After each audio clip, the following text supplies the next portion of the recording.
The latest update to Star Citizen is one of those rare updates that will actually bring people back to the game for a while. I'm not going to say you should jump back in to play it, but as I said in my Turning Point video from last year, I think this update will be the moment a lot of players do jump back in, because this might be one of those updates that changes the way the game is actually played. It certainly has its problems, but Update 3.18 is pretty substantial, and in this video we'll take a detailed look at the features coming into the game from the biggest additions down to the smallest tweaks that still make a big difference. And if you'd like the chance to win a Drake Corsair multi-crew exploration ship, stick around until the end of the video. And thank you for coming to my Tomato Talk.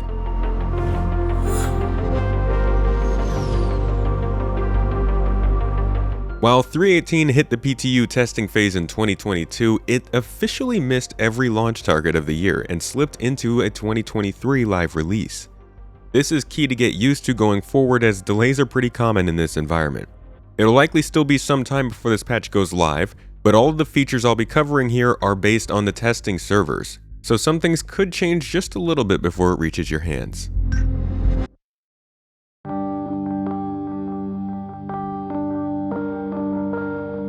New locations in 3.18 range from racetracks to planetary features. There's a lot going on in this one that wasn't known about even a couple of months ago. We've got new derelicts to check out on the moon of Daymar. These derelicts have spawned settlements used by NPCs that can be raided for loot and better weapons. Derelicts are meant to be easily applied to many biomes in different configurations, so such unique crash sites like this one kinda confuse me. But they certainly look good, and offer more diversity during your sessions. I hope to learn more about how this crash site might be applied, like the reclaimer they showed being built earlier this year. But overall, this does make for an interesting immediate new location for players. You'll notice this update filled with features that benefit us immediately, over the coming patches, and even maybe in a year or two.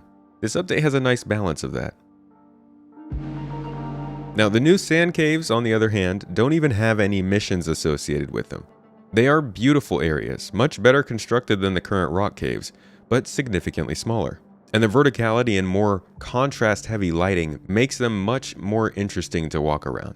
And despite the lack of missions, there are at least some minables and a few harvestables to find, but no fauna other than these dead ball things. These caves also represent the ongoing sprint to supply various cave biomes to the game, which continues its work into 2023. This includes an update to the rock caves, as well as ice caves, acidic biome caves, and overgrown caves. Rivers are a new locational feature that adds diversity and realism, but not much gameplay at the moment. Now, rivers would be considered a standard feature in open world games, but CIG had to figure out how to make these procedurally spawnable across a whole planet in believable ways. We watched this process play out over almost a 2-year period on ISC, culminating in this update seeing both appropriate planets, Hurston and Microtech, finally receiving some 30 new rivers for players to find in 3.18. The improvements will continue to come with these rivers, and the tech will lead to roads and lava at some point.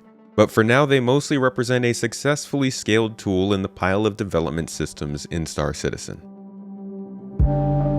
Similar to the derelict settlements, 30 new ruins will be spread across several new moons and planets to once again diversify the places you might encounter a mission.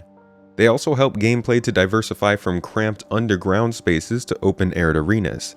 This uses the AI navigation tech I covered last summer to bring NPCs to planetary surfaces, and once again shows the strengths of these new location teams, as these ruins were only introduced 11 months ago in concept form and have been quickly brought into game and packaged with missions, proving out some of Star Citizen's improved development recently. And finally, the racetracks. We've had several new races added to the game I'll touch on later, but these racetracks double as their own locations that I'm sure at least one or two of will offer further gameplay in the future.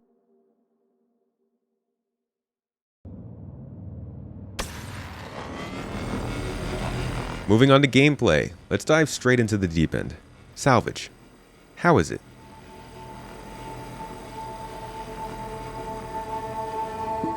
From the little bit of hands-on I've had, it's interesting, but still pretty basic.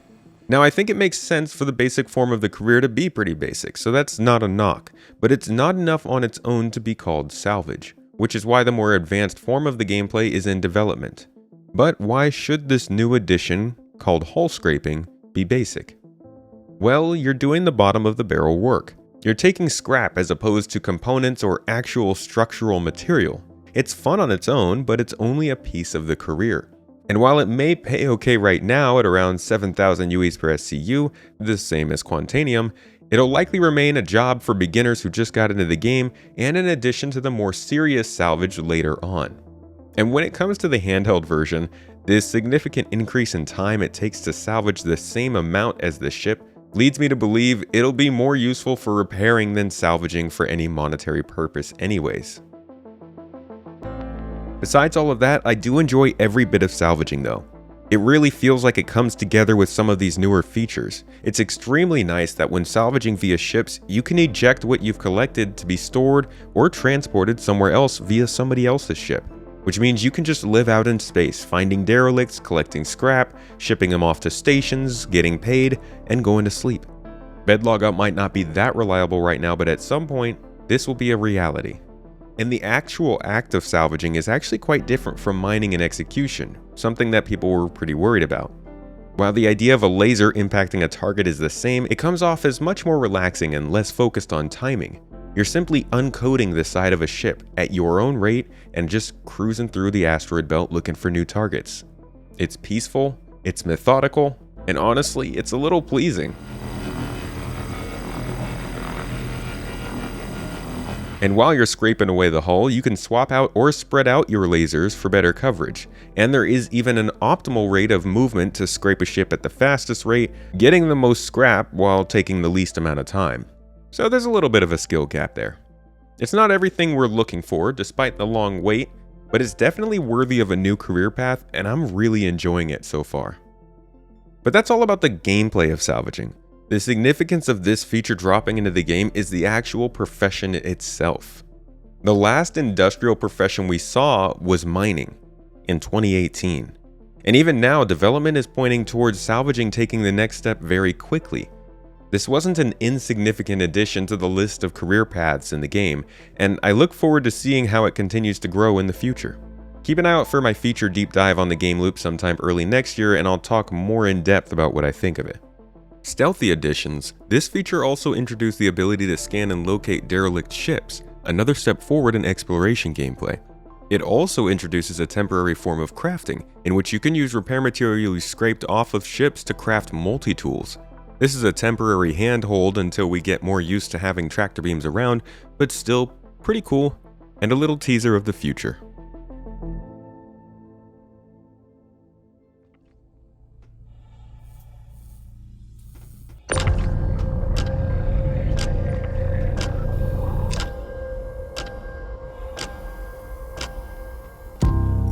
Next up, the cargo refactor is a small part of a massive change to the game.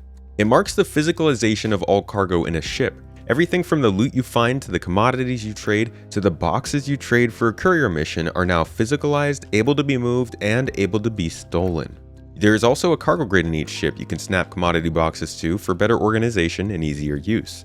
And of course, along with this, the kiosk refactor has started, bringing us a better looking screen, and in the future, an actual look at your ship's cargo grid. All of this work in 3.18 on the cargo functionality is in anticipation of manual ship loading, which is coming hopefully next year. And to be honest, this refactor has been more impressive than I expected considering it's just the physicalization. Being able to salvage goods, remove them from the ship, slap them to the side of a hull A and send them off to be sold is an amazing feeling. And I'm sure we're going to see the community do much more than this over the next few months. And with the cargo refactor, we also got another major change to the fundamental way this game is played: soft death. Soft death is the chance for your ship to persist with all onboard players alive after hitting 0 health. So the ship becomes unable to act, but everything is still working. In a bit of a half application simulation of physical damage, ships can now survive death, allowing passengers to defend the ship as others board and try to steal the cargo from inside. When this happens, your ship still has power, so doors work and the exterior is opened to opposing forces coming aboard. But both self-destruct and the gravity generator are disabled. So if you're in space, you'll be in 0G, and if you're on a planet, you might find yourself walking on the ceiling. In the same way the inventory and regeneration systems or planetary landings shifted the way we play the game, soft death may create new metas, strategies, and jobs for players to take on. Short term, it's going to be chaotic and it needs some work, but long term, this is a very interesting part of the game to follow. Just remember, it's a halfway implementation and they're waiting for us to give them feedback on how well it works. And while the cargo refactor is beginning, the prison and law system are taking another step this patch. The first thing to know about these changes is that level 1 and level 2 crime stats will no longer require hacking. You'll just need to pay a fine at the nearest station. This is good, because the only place you can remove a crime stat via hacking is now Korea Security Station, which has been completely remodeled. There is now an active security team there and a contraband dispenser which you can hijack to steal some illegal goods, if you're into that sort of thing. The security station also allows a dynamic mission to spawn if it is put under attack, asking for assistance from nearby players to come in and attack whoever was originally invading the station. This is actually our first dynamic mission, as opposed to things like Jump Town, Xenothreat, or Siege of Orison, which are still scheduled by CIG themselves. Expect gameplay surrounding Korea to get a lot more intense and create some of the most engaging player experiences in 2023.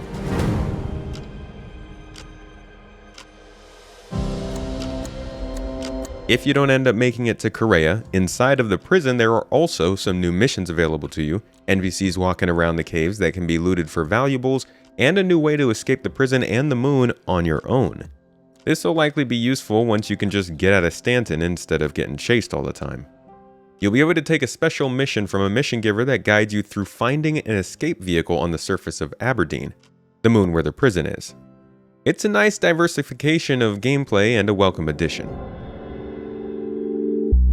Racing is also a nice addition. It's weirdly divisive in that a lot of people believe it isn't important or is extra for the game. Racing was one of the first features added to Star Citizen, and was actually attempted back in 3.3 in 2018, before being pulled later that year because the game just wasn't ready. We've even seen a racing, gambling, and viewing pit added to Grimhex, noticeably unused in the new additions. But anyways, racing is pretty important, and something every player can try. So as a tangible addition of gameplay, I consider this a win. Not only does it make a formally community-controlled activity official while also honoring the community, it offers a new way to make money for those who don't want to get into combat or mining. I have yet to try every track added thus far, but I'm more than impressed with what I've seen. This includes a whole new profession, new missions to take, 6 fully accessible courses, and a new location that will likely be used for future gameplay. Speaking of new locations with missions, for those who didn't get to experience the large events in the Cloud City of Orison while it was live, you'll still be able to get some urban warfare now. As the first set of city-based missions, you'll now have the opportunity to challenge gang members holding city blocks hostage in a large-scale FPS mission meant for group play. This is a good chance to try running actual squad FPS, something that has always been difficult in the bunker missions that Star Citizen has known up until now. Bring along your pack mule, medic, or heavy weapons expert to see how each role plays out. I will admit, in my limited experience, I've only found about 14 enemies at these locations, which is not enough to easily test a large group. And instead of a city block being occupied, it was just a single building. While there are higher tiers of difficulty for the same mission I could run, I've heard that really only doubles the number of enemies with another building.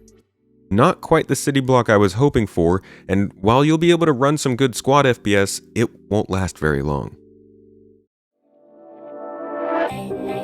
Finally, on the gameplay side of improvements, we have what could also count as a location update. Jumptown 2.0 released about 1 year ago as an official homage to the old Jumptown days of yore. While the event was a lot of fun for many people and a great chance for real PvP to play out, it had its issues. Starting in 3.18, this same event will see a facelift to remedy some of those issues. Labs will now have multiple entrances. There will be more than one drug dispenser, the interior of the location has increased greatly in size, and additional exterior cover has been added. Paired with persistent entity streaming and salvage gameplay, I'm interested to see how these changes mix things up.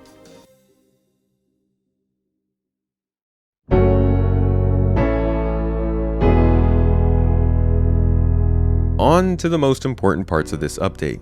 Yes, the gameplay is fun and new locations make for good screenshots, I know, I feel you. But the real key to 318, the reason for the hype, the crazy delays, and the fact that it still isn't on the live servers as of this video, is persistent entity streaming. I have a whole video about it on the channel here, so I won't waste your time with the details, but this is a huge step towards server meshing, and a key part of the Star Citizen experience. With this streaming, players will be able to see and interact with any dynamic objects that are left out in the open, as opposed to stored in a ship or inventory. Crashed ships, dropped loot, discarded weapons, everything that is dropped can persist for some time after we've gone. Because this technology is so new to the game, there's no knowing how long things will persist until the PTU patch stability improves, but players have been testing and finding persistence so far has been reliable over hours at the least.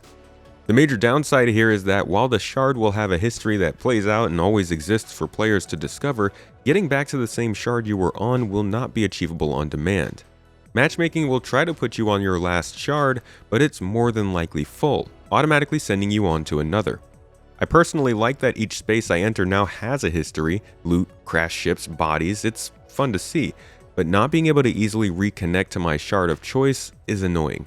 It's something they've talked about adding throughout the course of this year, but we'll see just how long that takes. Then there is the Gen 12 renderer. To put things simply, this was an entire removal and replacement of the original renderer that comes with CryEngine, the game engine Star Citizen was originally built with. This replacement has been ongoing for about a year now, while work in preparation and design has been ongoing for years. I covered the steps of this process of changing over to the new Gen 12 renderer last year before they started, and I'll leave that video and relevant links below. The next step from here is full Vulkan API support, which will be followed by some of the more interesting graphical advancements in recent years that you might expect from AAA games. For now though, we may see some FPS improvements on CPU bottlenecked machines, better lighting and scene rendering, and clearer text. Minor but noticeable improvements. Much like persistent entity streaming, this is a huge multi-year milestone that really sets the stage to make the fun parts possible later. And like I said, I think there are some noticeable improvements from this advancements, but we'll probably be seeing more from it in 6 to 12 months.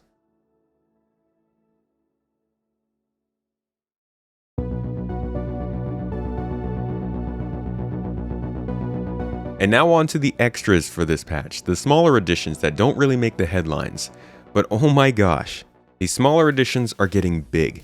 Some things like the inventory changes could be the best addition for some people watching. So let's start with shield changes. Ship shields now absorb up to 30% of ballistic damage before allowing it to pass to the hull. This seems like an early change in anticipation of physical armor, which will provide ballistic protection on ships. But it really skews the meta to ballistics by bringing that prior protection rating of 50 to 95% down to 0 to 30%. We'll see how this plays out, but ballistics are going to do a lot of damage, so watch out. Distortion damage also acts differently. Rather than draining the target ship's ability to power items, distortion damage now must meet a threshold before shutting down the target ship completely for around 5 minutes. Entering a disabled state that's similar to soft death but not quite as permanent.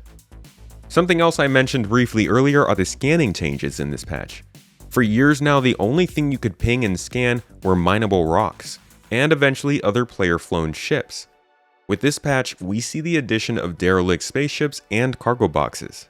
I'm not sure about the edge cases here, like courier mission boxes or handmade derelict ships, but the ability to scan for more objects is another step towards a realized exploration profession. So a great small addition. Now this is a pretty big one. Combat logging no longer immediately removes your ship from the area if other players are around. So somebody could still soft death your ship and steal all your belongings if you depend on Alt F4 to get out of situations. You also will not be able to bed log out while in these situations as well. So be prepared out there in the verse and start picking your combat escorts. The UI also took a big step forward in this update, with expected but appreciated additions like shift and click to move, the ability to stack items in a single window, a move all button, a full display of all usable item ports, a prompt to access nested inventories, and the ability to pick up and transfer items from the ground around you while you're in the inventory screen. These are things you'd expect, and definitely polish missing from the initial feature release. But this is bridging a huge gap in inventory management. Now the stability just needs to catch up. Besides all these updates, there are also plenty of bug fixes and feature improvements. The Caterpillar wrecks we saw added a year ago have been updated with AI to interact with, and visual improvements. A stopwatch has been added to allow players to time events like races, cargo runs, and other important occurrences right on screen. There is no longer a 3-vehicle limit on how many ships a player can have out, allowing you to share more of your ships with other players, which is actually really big. The Reclaimer Derelict Settlement received additional buildings, and Arena Commander saw a slew of improvements, balances, and polish that I think is a pretty big hint at more to come to the modules of the game in the future.